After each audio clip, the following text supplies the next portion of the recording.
Hello दोस्तों, स्वागत है आपका अपने YouTube channel Rohit Goswami law classes में। और आज हम आपको कराने वाले हैं LLB थर्ड ईयर, सेम है फिफ्थ, एक्ट है CPC civil procedure code and limitation act, और कोड है 5001। कहीं ये 501 भी आ जाता है। आज का जो क्वेश्चन है क्वेश्चन नंबर 7 है, और ये आपको थोड़ा आश्चर्यचकित लग रहा होगा कि सर आपने लॉन्ग क्वेश्चन करा दिए, शॉर्ट क्वेश्चन करा दिए, वेरी शॉर्ट क्वेश्चन करा दिए, फिर ये क्वेश्चन नंबर 7 कहाँ से आ गया। तो आपको याद होगा, आपने जब वीडियो देखी होगी क्वेश्चन नंबर 10 वाली लॉन्ग की, 10 और 9, तो वहां पर मैंने बोला था कि मैं आपका एक क्वेश्चन बाद में कराऊंगा और वो आपके लिए बहुत ज़्यादा महत्वपूर्ण होगा। और इसे लास्ट में कराने का सिर्फ यही रीज़न था क्योंकि आपको छोटी छोटी चीज़ें पहले बता दी जाएं, छोटे छोटे पॉइंट आपको पहले बता दिए जाएं, जिससे कि आपको यह क्वेश्चन आसानी से समझ में आ जाए। तो इस क्वेश्चन को आज मैं उठा के लाया हूं, आपके लिए लेके आया हूं।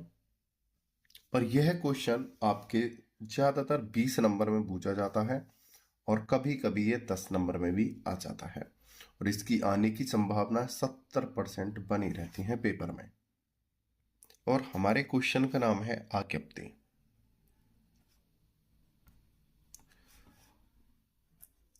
आज्ञप्ति को हम निर्णय भी बोलते हैं, आज्ञप्ति को हम डिक्री भी बोलते हैं, ठीक है।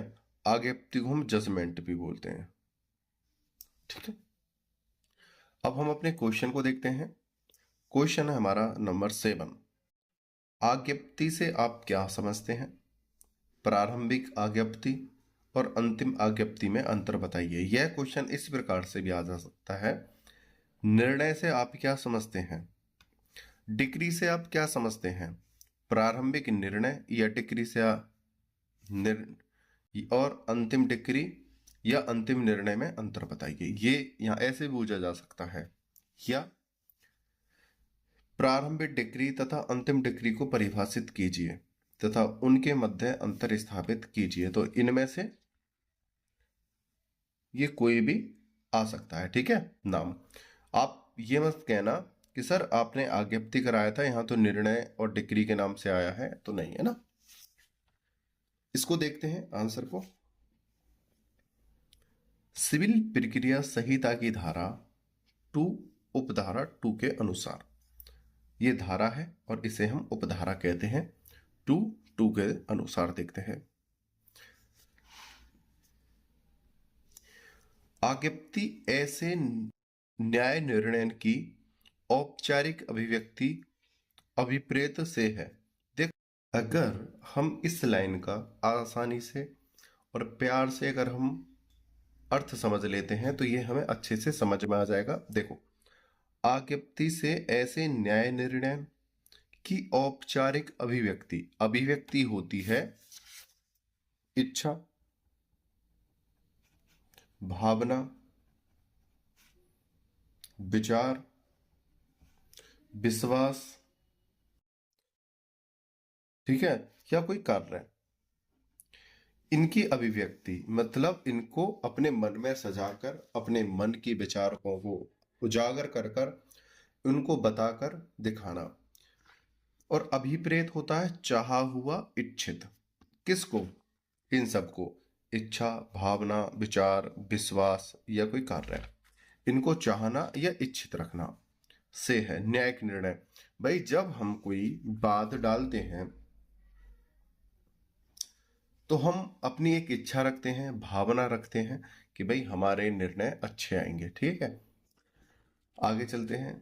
जो कि बाद में सब या किन्हीं विवादास्पद विषय के संबंध में पक्षकारों के अधिकारों को वहां तक निश्चयात्मक रूप से अवधारित करता है। तो यहां पर क्या बोला है?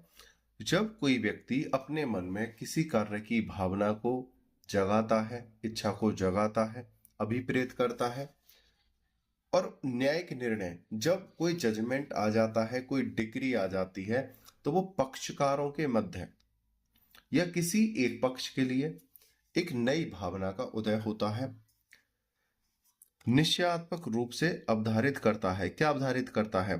विवादास्पद संबंधों के विषय के संबंध में पक्षकारों के अधिकारों को वहां तक निश्चयात्मक रूप में अवधारित करता है कि भाई जो तुम्हारी भावना है, इच्छा है, उनको निश्चित कर देता है। ठीक है भाई, निर्णय का मतलब क्या है? वादी और प्रतिवादी का विवाद सॉल्व करना, उनके झगड़े को हटाना, ठीक है, या किसी का अनुतोष का मांग है तो उसे साक्ष्य और दस्तावेज के आधार पर उसे दिलाना। आगे चलते हैं। जहां तक कि उसे अभिव्यक्ति करने वाले न्यायालय का संबंध है और वह प्रारंभिक या अंतिम हो सकेगी। अभिव्यक्ति का जैसे भी मैंने बताया, भावना हो, विचार हो, विश्वास हो, कार्य हो, उसके आधार पर अगर कोई निर्णय आया है तो वो प्रारंभिक निर्णय भी हो सकता है और वो अंतिम निर्णय भी हो सकता है। जैसा कि मैंने पहले भी बता दिया है, फिर बता रहा हूं, लॉन्ग क्वेश्चन है इसलिए। प्रारंभिक अभिव्यक्ति,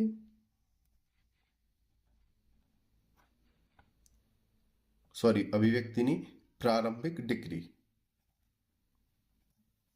दूसरा है अंतिम डिग्री।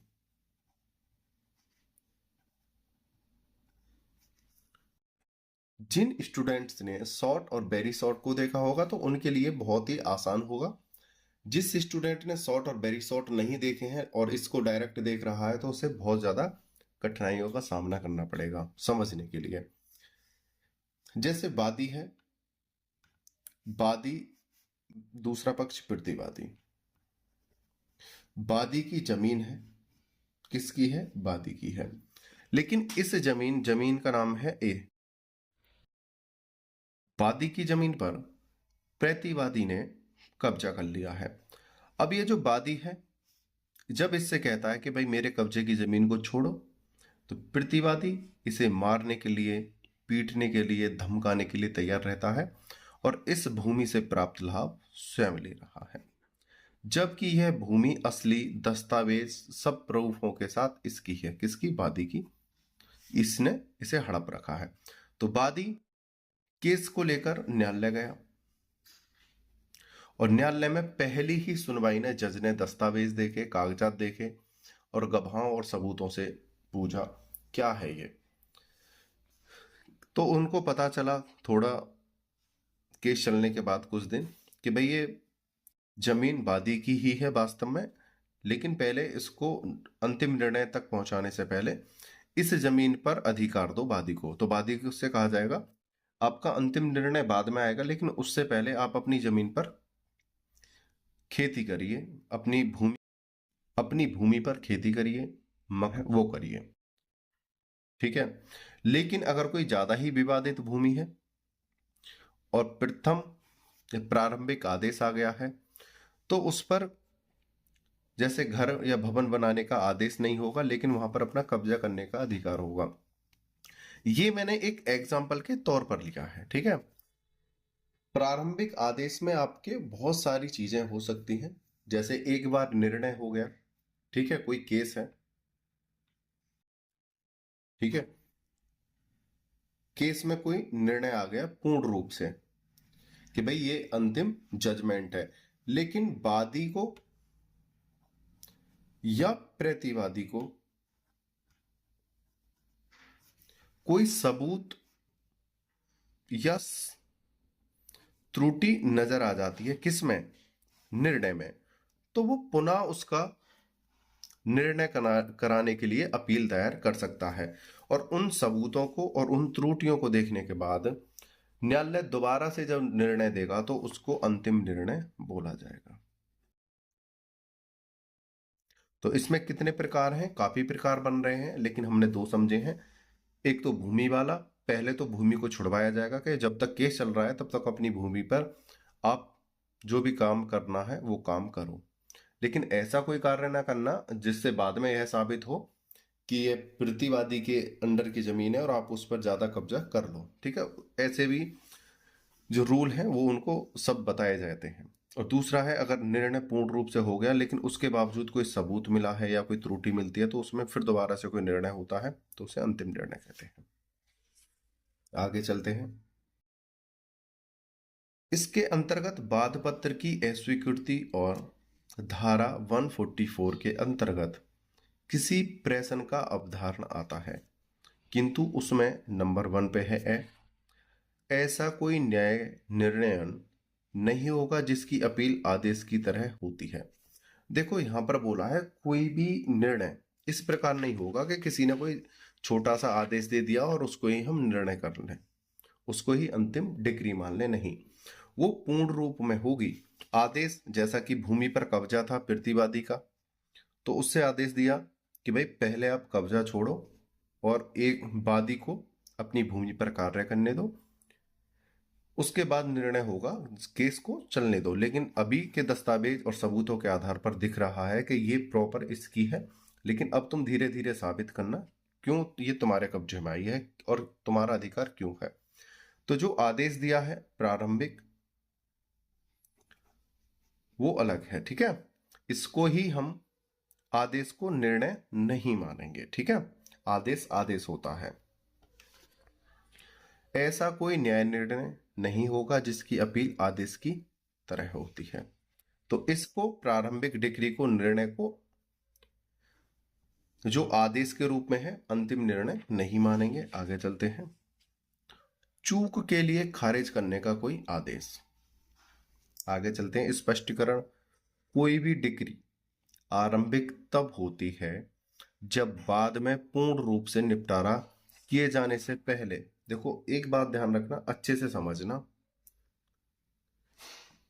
पूर्ण रूप से निपटारा किए जाने से पहले मतलब किसी भी केस में अंतिम निर्णय देने से पहले और भी अगली कार्रवाई की जानी हो, वह अंतिम तब होती है जब ऐसा न्याय निर्णय पूर्ण रूप से बाद का निपटारा कर देता है। वह आंशिक आरंभिक तथा आंशिक अंतिम भी हो सकती है। तो यहां पर बोला है जब किसी केस में कोई एक निर्णय आया तो उसे प्रारंभिक निर्णय कहते हैं, और उसका पूर्ण रूप से निचोड़ करने के बाद जो अंतिम निर्णय आता है तो उसे अंतिम डिग्री बोलते हैं, ठीक है। प्रारंभिक निर्णय को कभी भी अंतिम डिग्री या पूर्ण निर्णय नहीं माना जाता है और ना ही उसे आदेश माना जाता है, ठीक है। दूसरी बात, जो अंतिम डिग्री होती है, अंतिम निर्णय होता है, उसको ही हम पूर्ण रूप में न्याय समझते हैं। अगर आप उससे भी संतुष्ट नहीं हो तो उसकी अपील आप आगे कर सकते हैं। आगे चलते हैं। आज्ञप्ति के आवश्यक तत्व। आज्ञप्ति के आवश्यक तत्व कौन कौन से होते हैं, यहां से भी आपका क्वेश्चन 5 या 10 नंबर में आ जाता है। आगे चलते हैं। न्याय निर्णय की औपचारिक अभिव्यक्ति।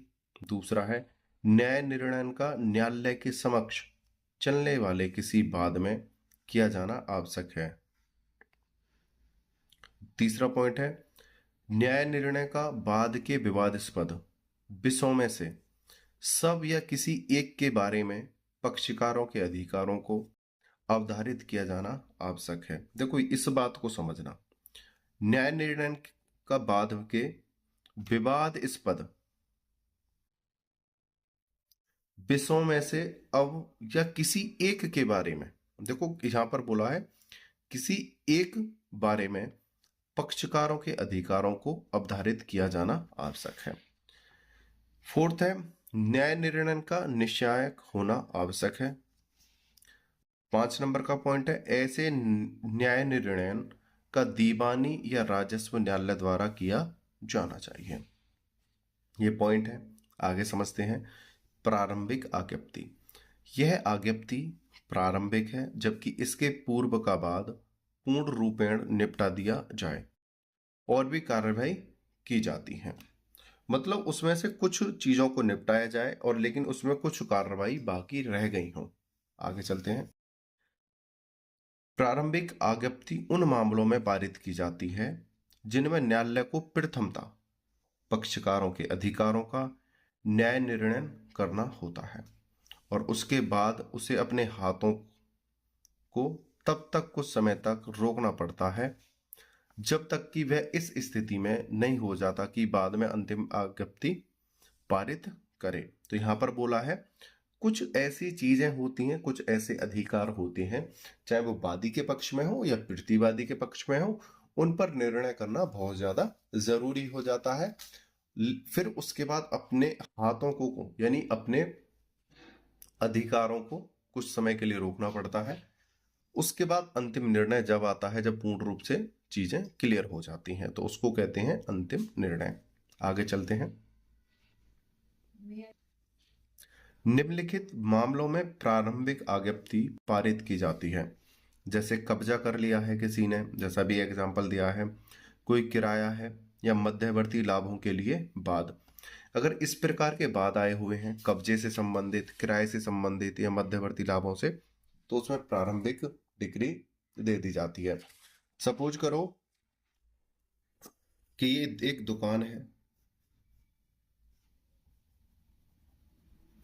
दुकान है ए की, और इसने बी को किस पे दे दिया है, किराए पर। अब बी के मन में कुछ लालच है और ये किराया नहीं देना चाहता है। कौन, बी। अब बी, ए जो है अपने किराए को प्राप्त करने के लिए न्यायालय गया, और न्यायालय ने ये देखा कि भाई वास्तव में दुकान तो एक ही है, और बी ने भी अपने बाद में बताया है कि दुकान एक ही है, लेकिन हमारा जो आपस में झगड़ा है वो किसी और चीज को लेकर चल रहा है, दुकान को लेकर। तो न्यायालय क्या बोलेगा कि भाई एक काम करो, जो आपका अलग किसी चीज को लेकर झगड़ा है, दुकान को लेकर, वो होता रहेगा बाद में, पहले आप इस दुकान के किराए को दीजिए। ठीक है, तो वो क्या है,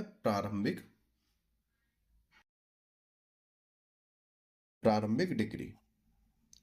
अब बात आई आगे कि मामला क्यों चल रहा है, किस वजह से आपका ये विवाद उत्पन्न हो रहा है, उसमें निर्णय करना, अंतिम निर्णय करना, उसे कहते हैं अंतिम आज्ञप्ति। उम्मीद करता हूं समझ में आया होगा।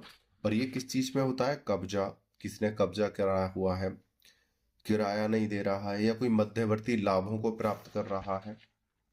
दूसरा, भागीदारी की समाप्ति के लिए बाद, अगर कोई भागीदारी की समाप्ति के लिए बाद है तब।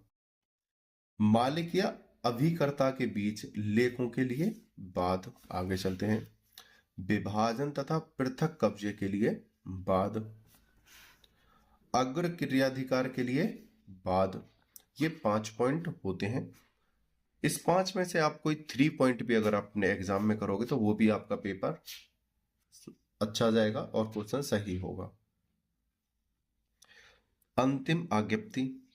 आज्ञप्ति अंतिम तब होती है जब ऐसा न्याय निर्णय बाद को पूर्ण रूपेण निपटा देता है। देखो अब तो इसको एक्सप्लेन करने वाली कोई चीज ही नहीं है।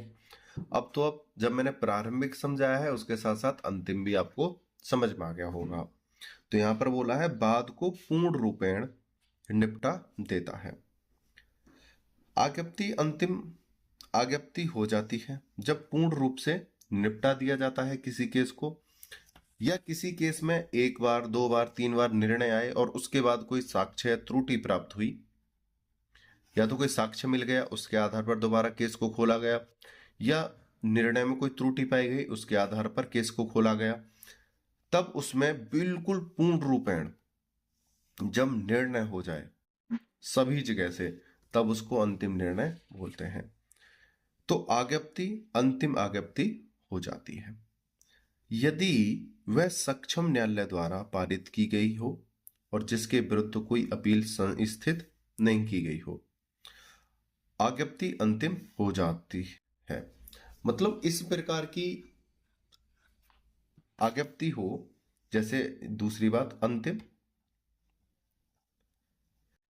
देखो जैसे मैंने बताया साक्ष्य या कोई त्रुटि है उसके आधार पर केस को खोला जा चुका है, उसके बाद निर्णय आ गया है, तो उसे अंतिम निर्णय कहते हैं, आज्ञप्ति कहते हैं, डिक्री कहते हैं।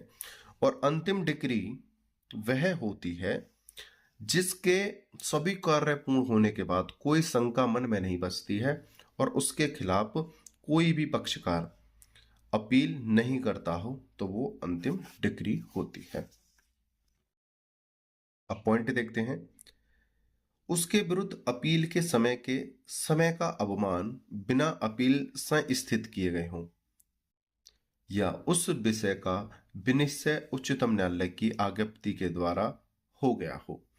मतलब उसका जो निश्चित रूप है, जो सारे डाउट हैं, शंका है, पहले डिस्ट्रिक्ट कोर्ट से फैसला आया, आप हाई कोर्ट गए, हाई कोर्ट से फैसला आया, आप सुप्रीम कोर्ट गए, आपका जितने भी जहां जाने का आपका मन था आप वहां पर गए, और आपका फिर यहां से जो है अंतिम निर्णय आया है, तो उसको अंतिम डिक्री बोलते हैं, अंतिम निर्णय बोलते हैं, उसे सर्वमान्य माना जाएगा।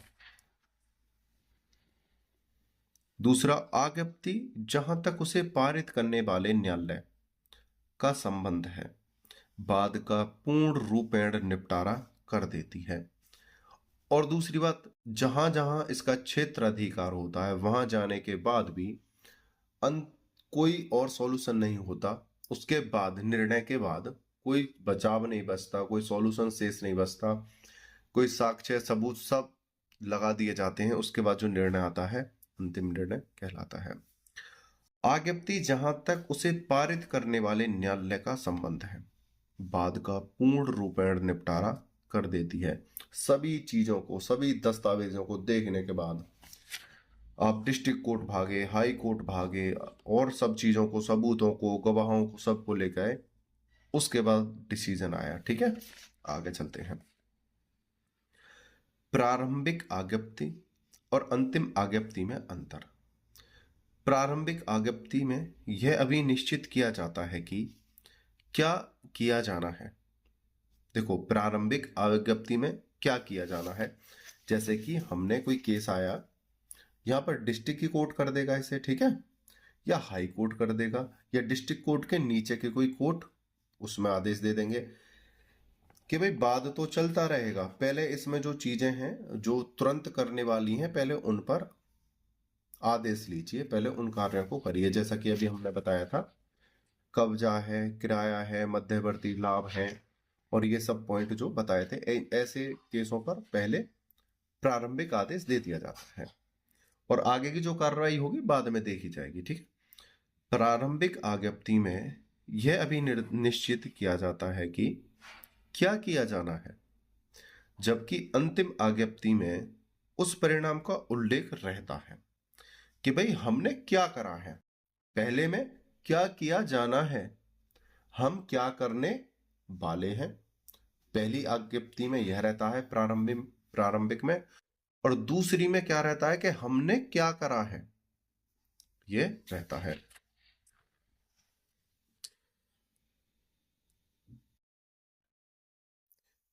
प्रारंभिक क्या किया जाना है, अंतिम क्या किया है केस में, इस सभी चीजों को बताने के बाद निर्णय होता है। ठीक है, आगे चलते हैं। जो प्रारंभिक आज्ञप्ति द्वारा प्राप्त किया गया होता है, प्रारंभिक आज्ञप्ति, इस शब्दों को आगे देखते हैं। प्रारंभिक आज्ञप्ति अंतिम आज्ञप्ति पर निर्भर नहीं होती है। देखो, हमने पीछे पेज पे जो पढ़ा है, प्रारंभिक आज्ञप्ति आप 2 बार मत पढ़ना, मतलब इसको आगे रिदम बनाने के लिए प्रारंभिक आज्ञप्ति, और यहां पे मैंने दोबारा से लिख दिया है प्रारंभिक आज्ञप्ति। ठीक है, तो आप कभी 2 बार लिखो। प्रारंभिक आज्ञप्ति अंतिम आज्ञप्ति पर निर्भर नहीं होती, जबकि अंतिम आज्ञप्ति प्रारंभिक आज्ञप्ति पर निर्भर रहती है। देखो यहां पर क्या बोला है, पहले वाली अंतिम के ऊपर निर्भर नहीं रहती, क्योंकि अंतिम का तो पहली को पता ही नहीं रहता है। भाई जो पहले निर्णय दिया गया है क्या किया जाना है वाले में, भाई इसे तो पता ही नहीं है कि बाद में क्या होने वाला है, लेकिन बाद वाली को पता है कि पहले क्या हो चुका है, ये तो आप सब जानते हो। तो यहां पर बोला है प्रारंभिक अंतिम के ऊपर निर्भर नहीं रहती, बल्कि अंतिम आज्ञप्ति प्रारंभिक आज्ञप्ति के ऊपर निर्भर रहती है। आगे चलते हैं। प्रारंभिक आज्ञप्ति में विनिश्चित किए गए अधिकार अंतिम या निश्चायक होते हैं। अंतिम आज्ञप्ति में उन्हें चुनौती नहीं दी जा सकती। देखो यहां पर लिखा गया है अंतिम आज्ञप्ति में चुनौती नहीं दी जा सकती, लेकिन प्रारंभिक आज्ञप्ति में जो निर्णय आए हैं, आदेश आए हैं, उनको चुनौती दी जा सकती है। ठीक है, जैसा कि बताया है डिस्ट्रिक्ट कोर्ट ने कोई प्रारंभिक निर्णय दिया है, ठीक है, या दूसरा निर्णय दिया है, तीसरा दिया है, कोई भी दिया हो, उसके बाद भी अगर आप संतुष्ट नहीं हो उसके खिलाफ आप हाई कोर्ट जा सकते हो। हाई कोर्ट ने कोई निर्णय दिया है उसके खिलाफ आप सुप्रीम कोर्ट जा सकते हो। और जब बिल्कुल अंतिम आ जाए निर्णय तो उसके खिलाफ आप कार्रवाई नहीं कर सकते हो, चुनौती नहीं दी जा सकती। ठीक है, इसका जो एग्जाम्पल है, केस है श्रीमती पार्वतांबो तांबो बनाम मुनियप्पा 1997 का केस है, 1997 का केस है। आगे चलते हैं। विभिन्न न्यायिक निर्णयों के निम्नांकित को डिग्री माना जाता है। नंबर 1, वाद को खारिज करने वाला आदेश। देखो यहां पर बोला है अंतिम डिग्री किसे कहते हैं, अंतिम डिग्री किसे कहते हैं। अगर कोई वाद आया और वाद को आने के बाद उसे क्या कर दिया, खारिज कर दिया, डिस्पोज कर दिया, तो वो क्या है, अंतिम डिग्री है। उसको आप दोबारा से याचिका या अपील नहीं कर सकते हो, उसे दूसरे तरीके से उसमें कुछ फेरबदल करके उसे पेश कर सकते हो, लेकिन उसे नहीं ला सकते हो। ठीक है, तो उसे क्या कर दिया, खारिज, तो वो क्या है, अंतिम डिग्री है। मीरा सिन्हा है, सिंह नहीं है, मीरा सिन्हा बनाम गिरजा सिन्हा 2009 का ये केस था। दूसरा है मध्यस्थम और सुलह अधिनियम 1996 के अधीन पारित पंचाट डिग्री है। देखो यहां पर क्या बोला है, मध्यस्थम। मध्यस्थम क्या होता है आपको अच्छे से समझा देता हूं। दो पक्ष हैं, ए और बी, एक वादी है, दूसरा प्रतिवादी है। ठीक है, वादी और प्रतिवादी, इसमें से वादी या प्रतिवादी को किसी एक पक्ष को अपने केस को जल्दी सॉल्व करने की है कि भाई बहुत ज्यादा समय हो गया है, टाइम बर्बाद हो रहा है, मैं अपने केस को जल्दी सॉल्व कराना चाहता हूं। तो यहां पर क्या होता है, एक मध्यस्थम अधिनियम होता है, एक मध्यस्थम और सुलह अधिनियम होता है, उसका एक अलग कोर्ट होता है। तो वहां पर क्या होता है इनमें से वादी या प्रतिवादी कोई भी जा सकता है। तो वहां पर एक वकील मिलेगा, वकील मिलेगा ए को और एक मिलेगा बी को। ठीक है, आगे बात करते हैं, कौन मिलेगा, वकील, या ये स्वयं का अपना वकील कर सकते हैं। अब दूसरी चीज, यहां पर जज होंगे, एक इसका जज होगा, एक इसका जज होगा, ये अपने अपने एक जज नियुक्त कराएंगे, और एक जज होगा तीसरा। भाई जब हम कभी किसी के जरिए से हम वोटों के आधार पर किसी का निर्णय करने वाले होते हैं, तो वोटों की संख्या असम होनी चाहिए।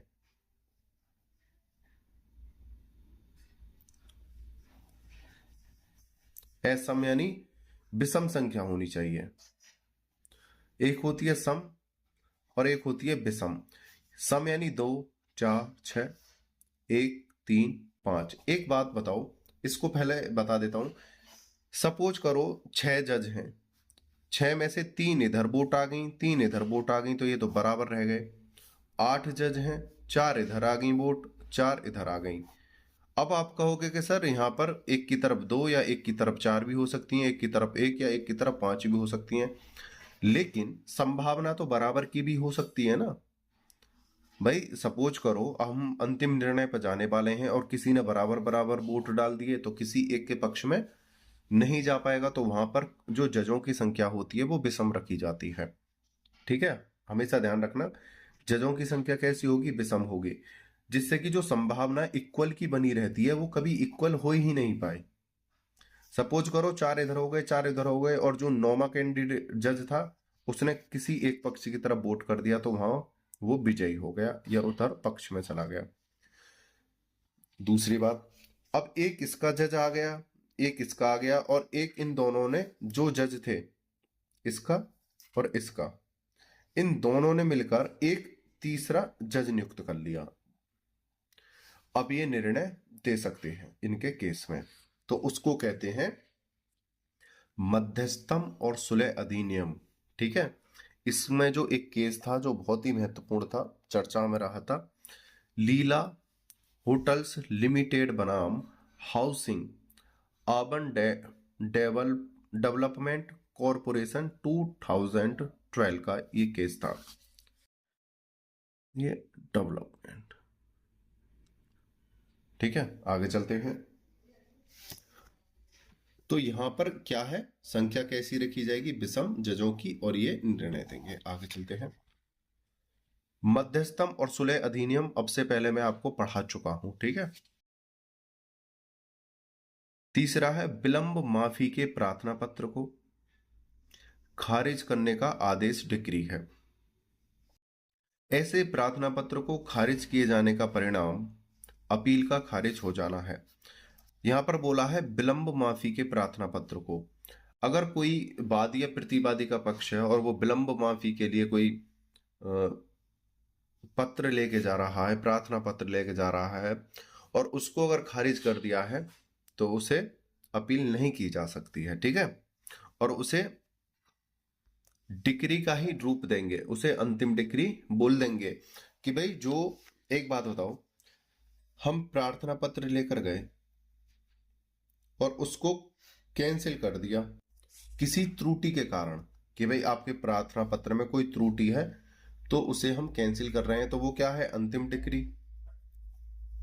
ठीक है। अब इसी प्रार्थना पत्र को आप दूसरे रूप से, दूसरे तरीके से लिखो, जो त्रुटि है उसे संभाल के तब उसे एक्सेप्ट किया जा सकता है। जैसे आप कोई सवाल कर रहे हो, ठीक है, और वो गलत हो जाए, तो टीचर ने तो उस पर क्रॉस मार ही दिया, वो तो खारिज ही कर दिया।